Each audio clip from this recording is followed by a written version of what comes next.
Police நிலையத்தில் காத்திருக்கிறார்கள். அவர்களுடைய அந்த விகாராதிபதியா சொல்லுங்கள். வணக்கம். பிக்கு கொடுத்த முறைப்பாட்டின் அடிப்படையில் தான் டாக்டர் அர்ச்சுனா ஆவாது. டாக்டர் அர்ச்சுனா மாறி மாறி அரசின் முகங்கள் மாற்றப்படுது ஒழிய அவர்களிடம் அகங்கள் மாற்றப்படவில்லை என்பது யார் என்று தெரியாது. எனக்கு தெரியவில்லை நீங்கள் யார் கதைக்கிறீர்கள் என்று. அந்த காணியுடைய உரிமையாளர்கள் ஒருவர் தான் நான். வேண்டுமென்று எங்களை அவமதிக்க வேண்டும், எங்களை அச்சுறுத்த வேண்டும். சார், இந்த வாக்குமூலத்தை அனைவருக்குமே வணக்கம். தையிட்டி விகாரை தொடர்பான விடயம் பலரும் அறிந்திருப்பீர்கள். சட்டவிரோதமாக கட்டப்பட்டு பொதுமக்களுடைய காணியிலே அடாத்தாக பிடிக்கப்பட்டு சட்டவிரோதமாக கட்டப்பட்டிருக்கக்கூடிய அந்த காணிக்கு எதிராக போராட்டங்கள் எல்லாமே கடந்த முறை மிகவும் பலமாக அந்த மக்களுடைய எதிர்ப்பை தெரிவித்திருந்தார்கள். பலரும் அறிந்திருப்பீர்கள்.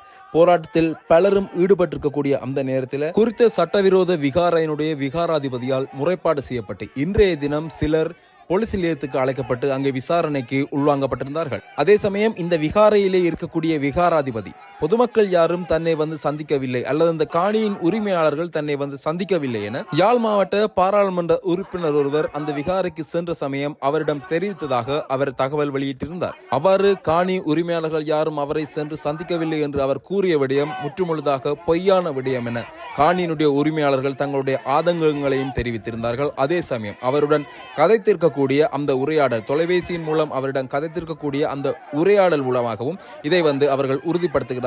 தாங்கள் சென்று சந்தித்தோம் என்பதை இந்த உரையாடலோடுமாக அவர்கள் உறுதிப்படுத்துகிறார்கள். சிங்கள மொழியிலே இடம்பெற்ற உரையாடல் தமிழ் மொழியாக்கம் செய்யப்பட்டுள்ளது. ஹலோ புதுவான் சார்னா இனி திஸ்ஸவிகாரை விகாராதிபதியா?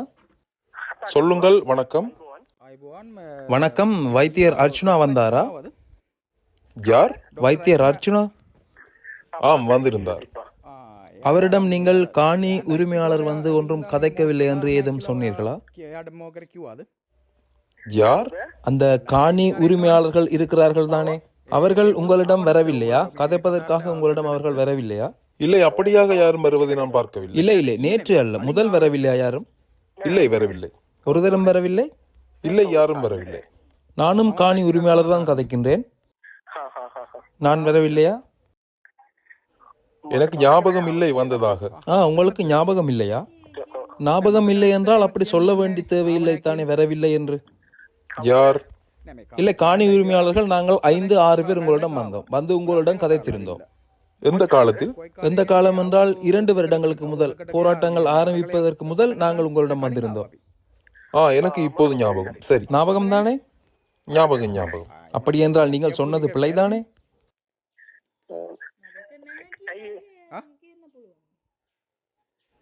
இல்லை, அப்படி சொல்லவில்லை. இல்லை, அவர் தெளிவாக சொல்லி இருக்கின்றார். நீங்கள் யாரும் உங்களை சந்திக்கவில்லை என்று அவரிடம் தெளிவாக சொன்னதாக. நான் நேற்று இன்று சம்பந்தமாகத்தானே கதைத்திருந்தேன். நேற்று இன்று தொடர்பாகத்தானே நான் கதைத்திருக்கின்றேன். நாங்கள் முதலிருந்தே வந்தோம் தானே. அப்படி என்றால் நீங்கள் நாங்கள் வரவில்லை என்று சொல்ல முடியாது தானே. நாங்கள் நீங்கள் எல்லாருமே ஏற்றுக்கொண்டீர்கள். பிழையான இடத்திலே இந்த பன்சல் அமைந்திருக்கின்றது, இந்த இடம் தவிர்த்து மற்ற இடம் அனைத்தையும் விடுவதாக நீங்கள் ஒப்புக்கொண்டீர்கள் தானே.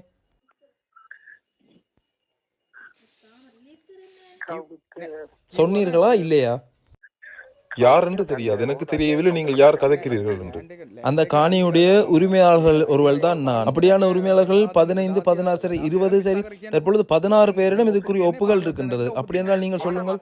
எனக்கு ஞாபகம், கிராம சேவையாளர்களுடன் கொஞ்சம் பேர் வந்து சென்றார்கள். அந்த நேரம் நீங்கள் அவர்களுக்கு என்ன சொன்னீர்கள்? அவர்களிடம் எங்களிடம் என்ன சொன்னீர்கள்? கிராம சேவகருடன் தானே வந்தீர்கள். ஓம், அந்த நேரம் வந்தோம். நாங்கள் வரும்பொழுது ஆர்மி கமாண்டர் இருந்தார், நீங்கள் இருந்தீர்கள், வேறு இன்னும் 5-6 நபர்கள் இருந்தீர்கள். நீங்கள் எல்லோரும் அந்த காணி உரிமையாளர்களிடமும் கிராம சேவகரிடமும் என்ன சொல்லி இருந்தீர்கள்? எங்களால் அந்த நேரம் ஒன்றும் சொல்ல முடியாது தானே. ஏன் சொல்ல முடியாது? அந்த நேரம் அங்கே வந்தது கிராம சேவகர் தானே. அவர்கள் வந்தது அதிகாரிகளுடைய கட்டுப்பாட்டில் தானே. இப்போதாவது நீங்கள் ஒத்துக்கொண்டிருக்கிறீர்களா? இந்த காணி பொதுமக்களுடைய காணிகள்ல அடாத்தாக இந்த விகாரம் கட்டுப்பட்டிருப்பதாக நீங்கள் இப்போதாவது ஒத்துக்கொள்கிறீர்களா? அவ்வாறு கதைத்துக் கொண்டிருக்கும் பொழுதே பார்த்தீங்கன்னா அந்த தொலைபேசி அழைப்பு துண்டிக்கப்படுகின்றது. விகாராதிபதி அந்த அழைப்பை துண்டிக்கின்றார். அவ்வாறு அங்கே இடம்பெற்ற உரையாடல் காணி உரிமையாளர்களுக்கும் சட்டவிரோதமாக கட்டப்பட்டிருக்கின்ற விகாராயினுடைய விகாரிபதிக்குமான அந்த உரையாடலை நீங்கள் கேட்டிருப்பீர்கள். இந்த உரையாடல் மூலம் மக்கள் அவர்களை சென்று சந்தித்தார்கள் என்பது தொடர்பாக நீங்களும் தெளிவடைந்திருப்பீர்கள், நாங்களும் தெளிவடைந்திருக்கின்றோம். அதே சமயம் இன்றைய தினம் பலாலியில் இருக்கக்கூடிய போலீஸ் நிலையத்தால் போலீசாரால பார்த்தீங்கன்னா விகாராதிபதியினுடைய முறைப்பாட்டுக்கு அமைவாக அன்றைய தினம் ஆர்ப்பாட்டத்தில் ஈடுபட்டவர்களுக்கு எதிராக முறைப்பாடு செய்யப்பட்டிருந்த விகாராதிபதியால் அவர்கள் இன்றைய தினம் விசாரணைக்காக அழைக்கப்பட்டிருந்தார்கள். விசாரணைக்காக அழைக்கப்பட்டு அங்கே அவர்கள் பல மணி நேரம் காக்க வைக்கப்பட்டு அதன் பின்னரே அவர்களுக்கு அங்கே விசாரணைகளும் இடம்பெற்றுள்ளன. அது தொடர்பாக தொடர்ந்து பார்க்கலாம். வணக்கம். 20/2/2025 ஆண்டு வியாழக்கிழமை இன்று தையிட்டியிலே கடந்த கிழமை கவனஈர்ப்பு போராட்டத்திலே பங்கு பற்றியமைக்காக பலாலி போலீசாரால் அடியேன் வாக்குமூலம் பெறுவதற்காக அழைக்கப்பட்டிருந்தேன்.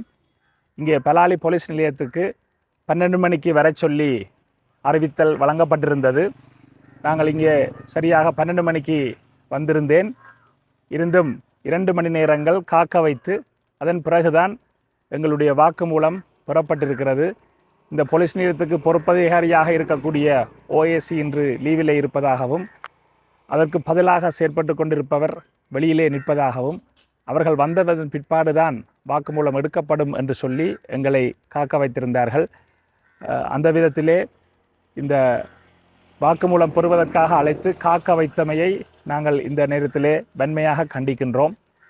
வாக்குமூலத்திலே இந்த போராட்டத்திலே பங்கு பெற்றியதுக்கு தாங்கள் வாக்குமூலம் எடுப்பதற்கான காரணம் அந்த தையிட்டிலே அமைந்திருக்கின்ற சட்டவிரோத கட்டுமானம், அந்த கட்டுமானத்திலே தங்கியிருக்கின்ற பௌத்த பிக்கு கொடுத்த முறைப்பாட்டின் அடிப்படையில் தான் தாங்கள் இந்த வாக்குமூலங்களுக்காக எங்களை அழைத்திருக்கிறோம் என்று பலாலி போலீசார் சொன்னார்கள்.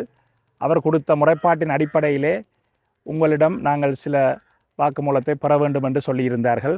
அந்த அடிப்படையிலே இந்த சட்டவிரோத கட்டுமானம் அகற்றப்பட்டு மக்களுடைய காணிகள் மக்களுக்கு வழங்கப்பட வேண்டும் என்ற எங்களுடைய கோரிக்கையை நாங்கள் முன்வைத்து காணி உரிமையாளர்கள் விடுத்த அழைப்பை சமூக வலைத்தளங்களூடாகவும் பத்திரிகைகளூடாகவும் பார்த்து நீதியான ஒரு போராட்டத்திலே ஒரு சமயத் தலைவர், ஒரு தமிழ் இனம் சார்ந்து செயற்படுகின்றவர், தமிழ் தேசிய செயற்பாட்டாளர் என்ற வகையிலே நான் அந்த போராட்டத்திலே பங்கு பெற்றிருந்தேன்.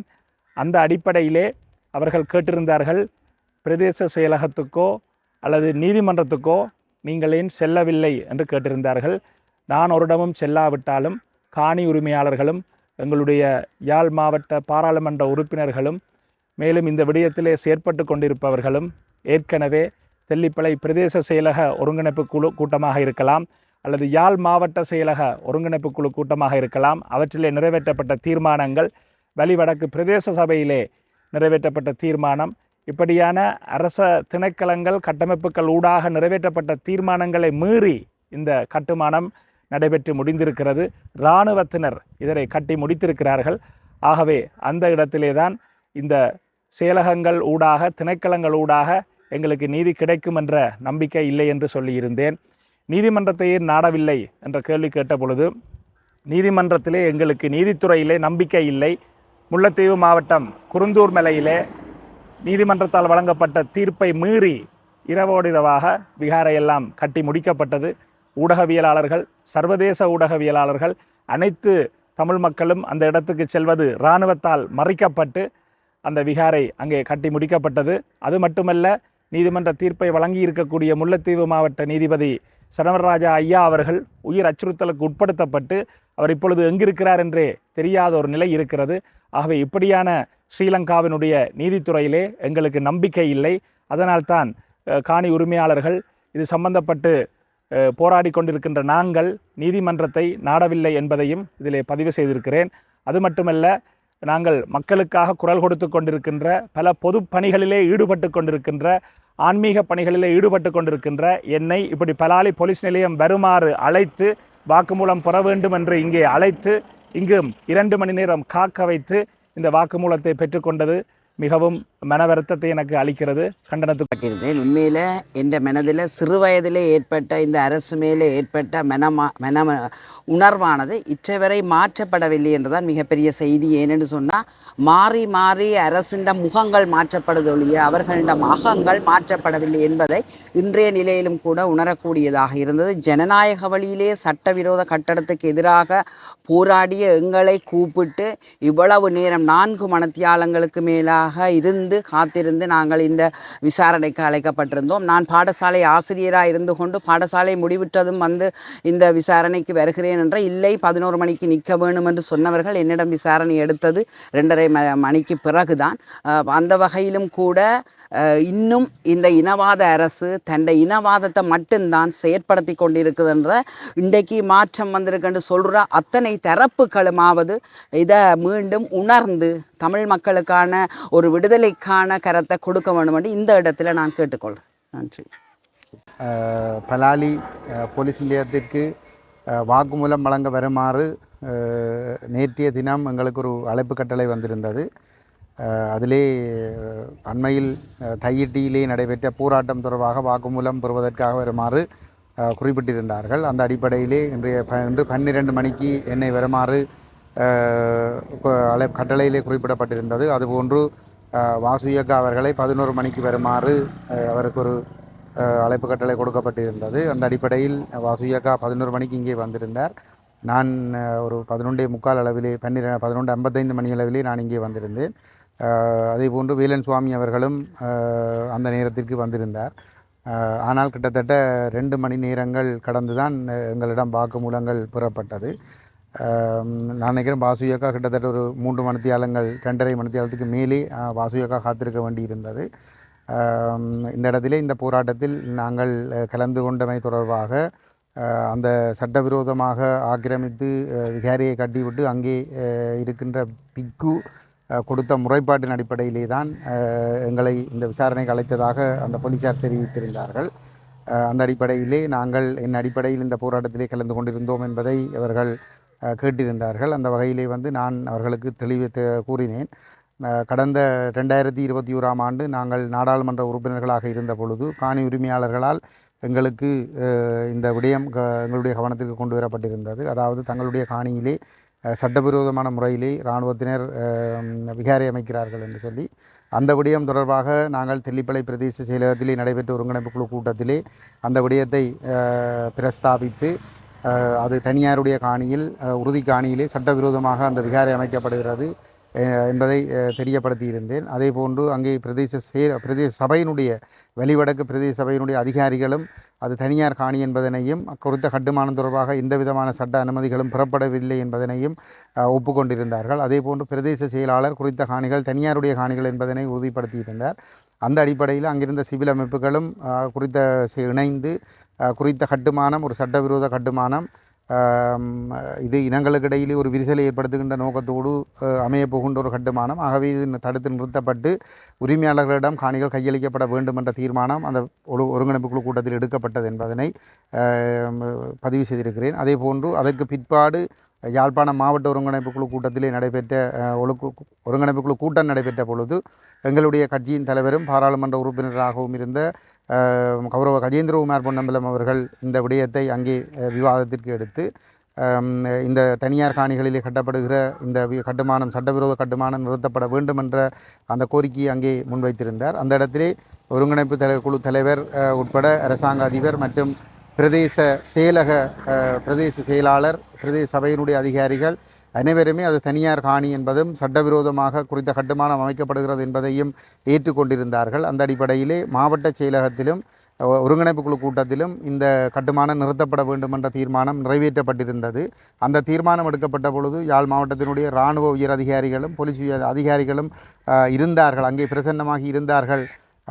அவர்களுக்கு முன்னிலையிலே தான் இந்த தீர்மானங்கள் எடுக்கப்பட்டது என்பதையும், ஆனால் அதை மீறி இந்த பகுதி இராணுவ கட்டுப்பாட்டில் இருந்ததால் அந்த பகுதிக்குள் மக்கள் சென்று பெற முடியாத நிலைமையிலே இரகசியமான முறையில் இராணுவத்தினரால் இந்த கட்டுமானங்கள் கட்டப்பட்டிருந்த நிலையில் 2023ஆம்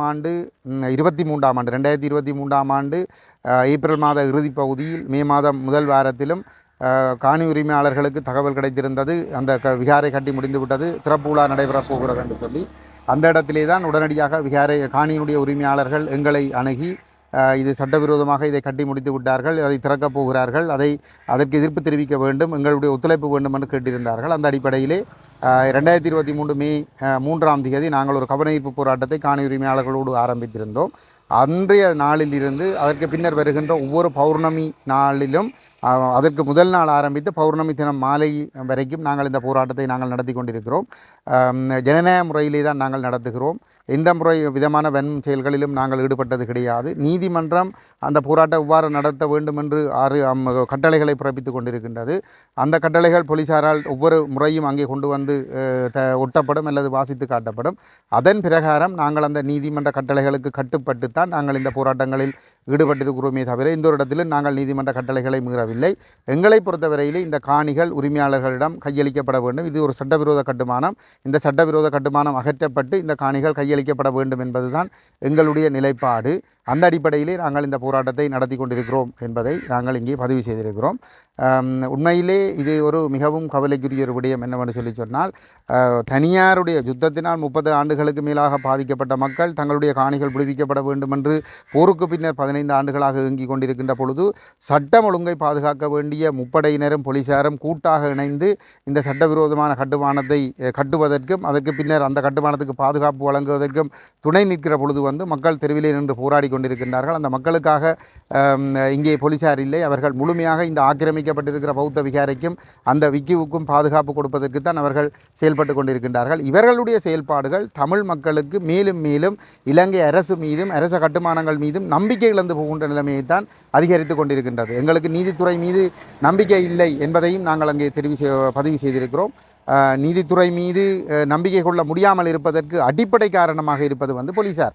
ஏனென்று சொன்னால் குற்றவியல் சம்பந்தப்பட்ட விசாரணைகளை நடத்தி நீதிமன்றத்துக்கு அறிக்கையிட வேண்டியவர்களாக போலீசார் இருக்கிற பொழுது போலீசார் இனவாதிகளாகவும் பக்கச்சார்பானவர்களாகவும் தமிழர்களுக்கு எதிரானவர்களாகவும் சிங்களவர்களுக்கு சார்பானவர்களாகவும் இருக்கின்ற காரணத்தினாலே எங்களுக்கு எந்த விதத்திலும் எங்களுடைய கருத்துக்களை நீதியை நாங்கள் பெற்றுக்கொள்ள முடியாத ஒரு நிலைமை இருக்கிறது. இந்த இடத்திலே நான் ஒரு முன்னாள் பாராளுமன்ற உறுப்பினர், ஒரு கட்சியினுடைய பொதுச் செயலாளர், எங்களுக்கும் பல்வேறுபட்ட வேலைகள் இருக்கிற பொழுது வேண்டுமென்று எங்களை அவமதிக்க வேண்டும், எங்களை அச்சுறுத்த வேண்டும், எங்களுடைய அரசியல் ஜனநாயக பேச்சுரிமைகளை கருத்துரிமைகளை நசுக்க வேண்டும் என்பதற்காகவே இந்த போலீசார் இந்த வாக்குமூலத்தை எங்களிடம் பதிவு செய்வதற்காக இங்கே அழைத்திருக்கின்றார்கள்.